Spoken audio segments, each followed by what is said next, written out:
the one thing that I think I took away from was the conversations that we had around systemic oppression and how that leads into our worldview of violence, and how that affects particularly communities of color, and how we address are the men that come into our batter's intervention programs. For me, I had just come back from Standing Rock. I'd been there 6 months on the front lines, getting shot at and tear gassed, and that was a harsh reality for me. I mean, we grew up hearing stories of our ancestors being hunted down by the cavalry. We were put on reservations.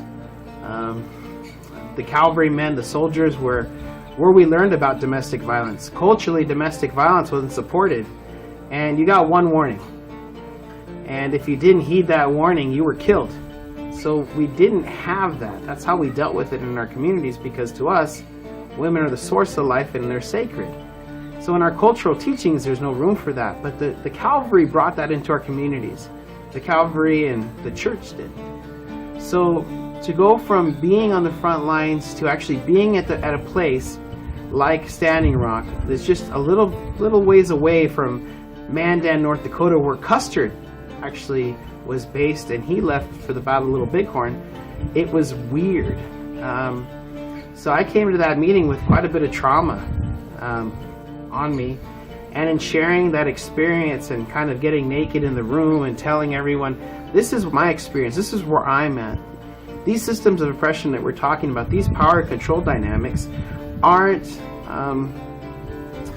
just being used by the batters in our classes, but it's actually the federal government uses those tactics all the time, including us going to Washington, D.C. and being in a room isolated from our families and our communities, being told that, you know, our access to resources was going to be limited and potentially decreasing,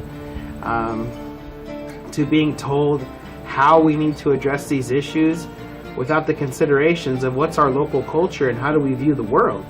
I mean, if I were to put that into a class, you could see isolation, financial manipulation, intimidation, even to some degree some spiritual abuse in there, you know, and to see make those connections between how these systems of oppression, how these power control dynamics are actually mirrored by government, was a big takeaway there, and a big kind of liberating moment to be able to express that there in that room and look to the other communities of color and say, you're experiencing this too, aren't you? And they look back and say, yeah, we are too.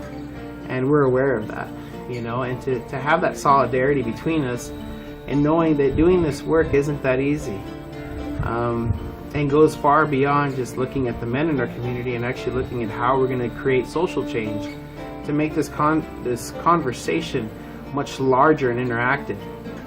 So I think that's what I come to understand from that event, is how do we make this conversation larger and broader, so we're creating safe spaces and environments where men can truly explore their feelings, where we look around and say, this is enough.